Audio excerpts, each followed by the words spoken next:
Hello and welcome to Life Refresh Podcast. You already know who it is. It's Ryan Robinson.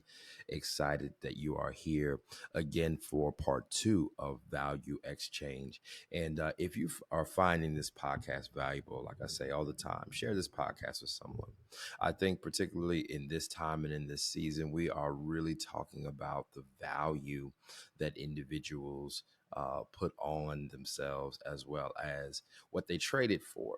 And we talked about Solomon the last time, the man who is considered and is the wealthiest king and person, as well as the wisest to have ever lived.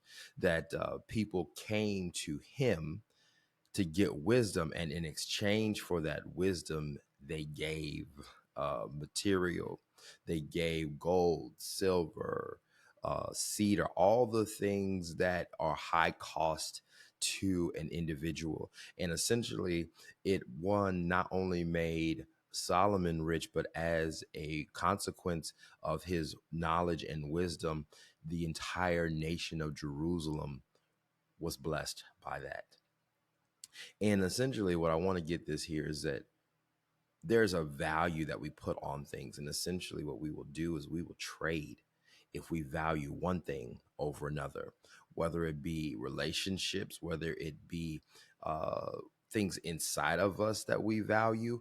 We will trade a relationship for another relationship if we're not careful. I'm going to say that again. We will trade one relationship for another for whatever reason it may be. It may give you status. It may give you access. It may give you or protect your opportunities. There are things that we will do subconsciously to protect our interests. And essentially, because we will take the value of what we put into something and then trade it for something that we perceive is more valuable, we will indeed maybe lose out on it. I'm going to give you an example, and then we're going to get right into the teaching today. I used an iPhone last time, but another part of the iPhone that we typically do when there's new ones that come out, they have what we call a trade-in process.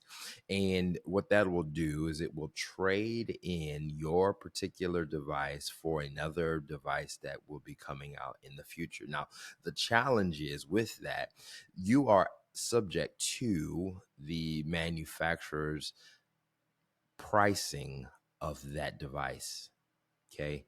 So if Verizon says, hey, your device is valued at $700, and Apple says your device is trading at $600, that is dependent upon the person who puts the value on it. Why? There are other implications behind that trade in that will garner more opportunity for that manufacturer. So, Verizon might refurbish them, or Apple might refurbish them and resell them in different markets. There's always something that people exchange because they think that this new device, considering that it is new, it has new parts, etc., is more valuable than what they have. So because individuals are not investing as much time, it makes it easier to trade something in. If you have traded your time in a relationship and have not gotten the return or the exhortation or what you needed out of that relationship, it makes it easier to move on. Let's keep it 100.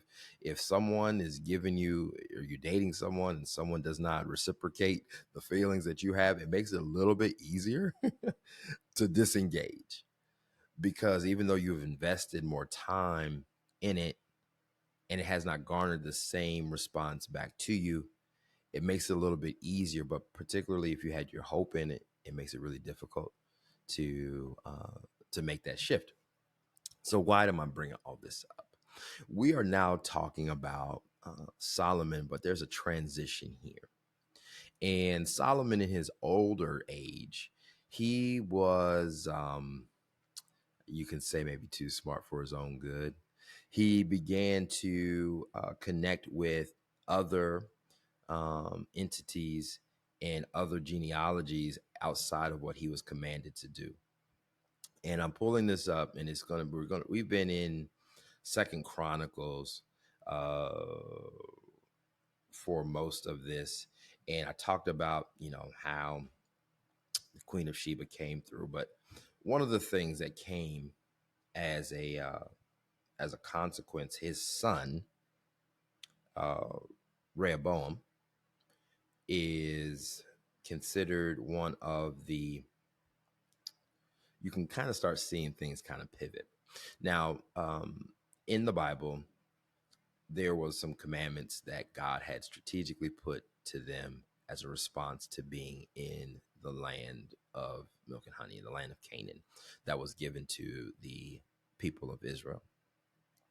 And one of them was to not marry the people that were around the community. So typically, these are like the Jebusites, Hittites, Canaanites, because they had some practices that were not honoring of God, but also replicated what they experienced in many cases in Egypt. So it was worshiping other gods besides the God of Israel. And God knows his people. He's like, listen, make sure you're not around that, because what that'll do is it will actually create some challenges between us. And essentially, there will be a value exchange. You will value that over valuing me. And, this is a boundary that God put in place. Like, listen, don't mix with the other women from those other groups. Why?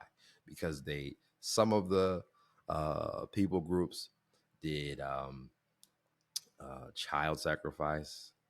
It's just crazy. Some of the stuff that God was trying to protect them from, it was something that, again, God was trying to protect them. It's just wild. I can go in all day with them.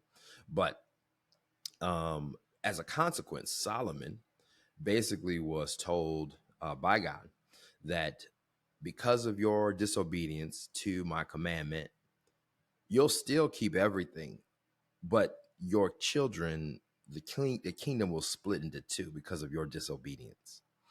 And he said, you may not see it in your time, but you will see your line will have to inherit the consequence. And it will be, and I'm pulling it up here. And as I'm going through this is not something that is sitting there saying like, hey, God God can still use us, right? In spite of all of our imperfections, God is still able to use us. But I want to just be clear that God has some clear lines to this. So let me read this, and then I'll the lines by which Solomon had created some dissension between God and himself and turns from God, and then what happened as a result that his children had to his son Rehoboam had to inherit. So, First Kings chapter 11 verse 1. So there's a whole nother thing to this, but now King Solomon loved many foreign women, along with the daughter of Pharaoh, the Moabite, the Amorite, the Edomite, the Sidionite, and the Hittite women from the nations concerning which the Lord had said to the people of Israel, you shall not enter into marriage with them, neither shall they with you, for surely they will turn away your heart away. So turn your heart after their gods. Solomon clung to these in love. He had 700 wives, which were princesses, 300 concubines. His wives turned his heart away. For when Solomon was old, his wives turned his heart after other gods, and his heart was not wholly true to the Lord his God, as was the heart of David his father.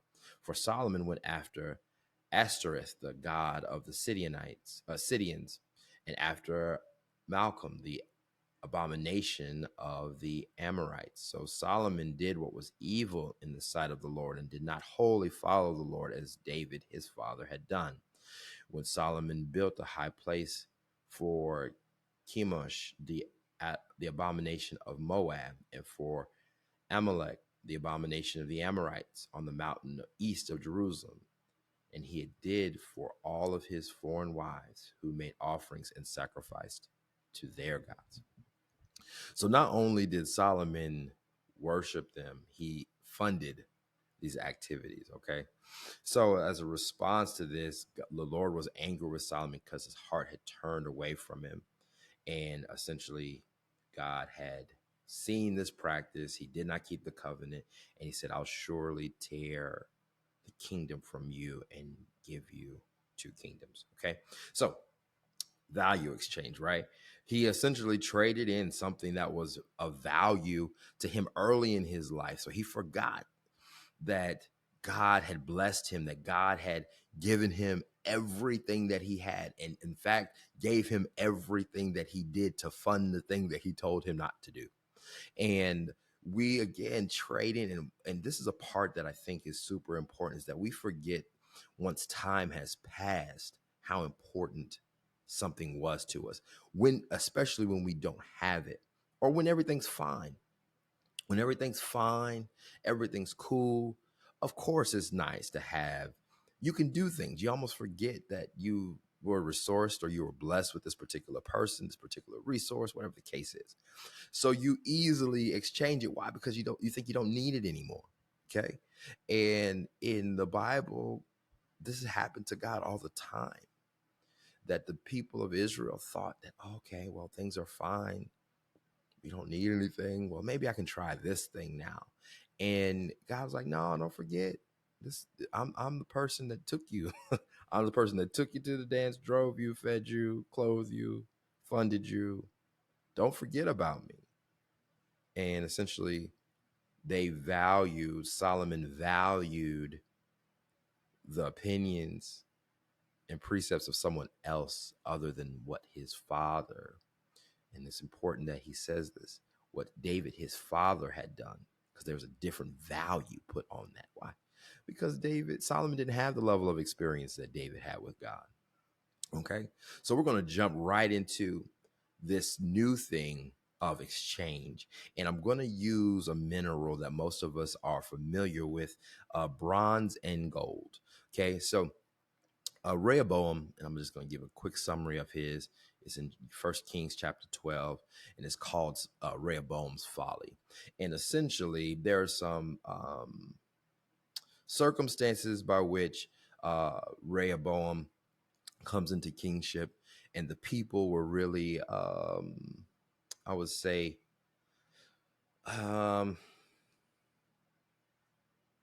feeling the pressure that Solomon had put on his people. And essentially, he asked to get some time on what to do next. So instead, what he decided to do is like, hey, I'm going to seek some counsel. I'm just here. I'm brand new.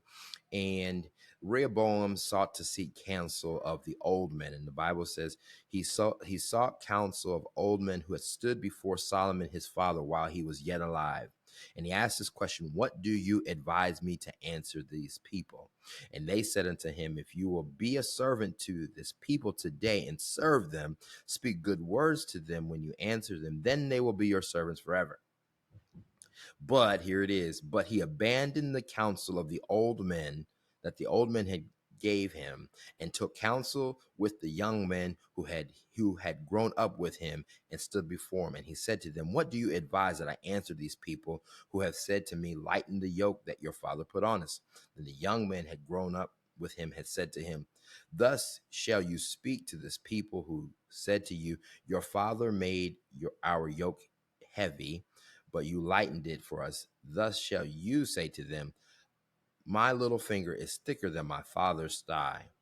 And now, whereas my father laid a heavy yoke, I will add to your yoke. My father disciplined you with whips, and I will discipline you with scorpions. Scorpions. Y'all, that to me is crazy. That Rehoboam, now granted, your father is the wisest man to ever live. Now, I'm a son. I don't know how old Rehoboam was. I want to say he was like 17 or so when he became king, maybe a little older. And I recognize some of us don't, we haven't listened to our parents at some point in time. And he made this decision he made the decision talking to the older ones, but then also talking to the ones that are his boys, basically. And essentially, what he did was he traded in the wisdom of years ahead of him for years that have grown up with him. Okay. Now, why is this such a challenging thing to do? Because kingship, depending on if you are a person of humility or a person of ego, you have to provide and get counsel. Now, in the book of Proverbs, the Bible says there is safety in a multitude of counselors. So the thing is, it means that if you are not able to speak or think for yourself, you need someone outside of you that can help guide you in decision making, because there's safety in it. Because not only is there safety in it, but there's also the Spirit of God that may rest in some people that can help you clearly articulate and think through situations and circumstance, because they're not emotionally tied to it. They may be affected by it, but they're not emotionally tied to it. There might be someone in a situation that may have upset you, or be pushing your hand in many cases. But because the Bible says there's safety in a multitude of counselors, by the wisdom of Rehoboam's father, Solomon, it gives you an inclination that, hey, maybe I should ask someone before I make a decision, because I may be seeing this wrong. You have to be humble enough to say, I might need some confirmation on this. Okay. So, with that being said, Rehoboam trades in the value of wisdom for relationship of people who know him, and basically gives him the wrong advice. And this wrong advice ends up giving him, and actually in several chapters later, splits the kingdom of Israel into two, which was what was promised to uh, King Solomon upon his um, disregard and disobedience to God. Now, there are a couple things that are and I talk about this with bronze and silver. I'll get right to this now. The challenge here with Rehoboam is that he ended up, as a high level note here, he traded in as a way to like gain respect, gain relationship within the neighboring kingdoms of Israel. Now, granted, recognize this: his people came to Solomon for his wisdom. Rehoboam does not have that. Okay, so people were bringing gifts to him. Rehoboam was giving gifts to them. Okay, for protection, to kind of keep everything moving, to make sure that he kept relationship with those allies so that they didn't turn upon him. So what ends up happening is Rehoboam trades the wealth of Jerusalem, which was filled with gold, silver, cedar, all these precious gifts. He trades them in, and the wealth of Jerusalem is quickly diminished within 5 years of his kingship. Okay. Now, we talked about King Solomon's temple that was laced in gold, but what ended up happening is this particular place was now laced and covered with bronze. Okay. Now, I want to be able to share this with you about bronze, this particular material. Bronze is a heavy material. It's not as malleable as gold. You have to pound it in order to shape it, which again is actually a way to show and disseminate. I'm gonna say disseminate, way to characterize the relationship that Rehoboam had with God. He was stubborn. He was stubborn. Instead of utilizing the people that were with his dad and seeing his father do amazing things, he said, I'm gonna just talk to my boys and they're gonna give me what I need. Okay. Now, another thing is it's durable for everyday wear. So it doesn't necessarily need to be, it can go through a lot of turbulence, hence why it can be beaten. It can be brighter than gold if you polish it. So it can mask the characteristics of gold. It can be shown. It can be, shined. I don't know if that's the right word, but whatever. Buffered to show that it looks like gold if the light hits it right. But upon further inspection, you'll find like, oh, this isn't really what it is. It's cheaper. It doesn't cost anything. It's more abundant. It doesn't have to go through a purification process like gold does. And it does have a reputation of being used in many cases, but it doesn't have the same level of honor that gold has. Now, the other part of bronze that happens is, and this is something that most people don't understand, and this is why it's crazy how God uses this. Bronze has the propensity to tarnish both the skin and jewelry, and that's one of the main differences that it has. Bronze has the propensity to tarnish, and that's the main difference. So when Rehoboam trades gold of Solomon's tabernacle for bronze, he actually is slowly, as a representation, slowly tarnishing the heart and relationship of God. And it's amazing that God utilizes these minerals to show and to characterize how their relationship with Israel is progressing. And this is one of the things that we see when we start exchanging value for people's opinions, for other things other than God. So as you're going through the week and as you're going through your processes, think about, what have I exchanged value in? And if I have exchanged value in something, perhaps I'm looking at it differently. And maybe is it slowly tarnishing who I am as an individual?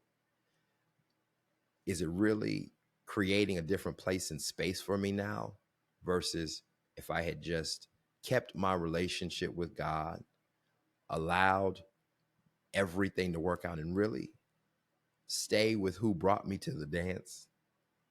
Perhaps we wouldn't be trading in things for lesser value, because God is all the value you need.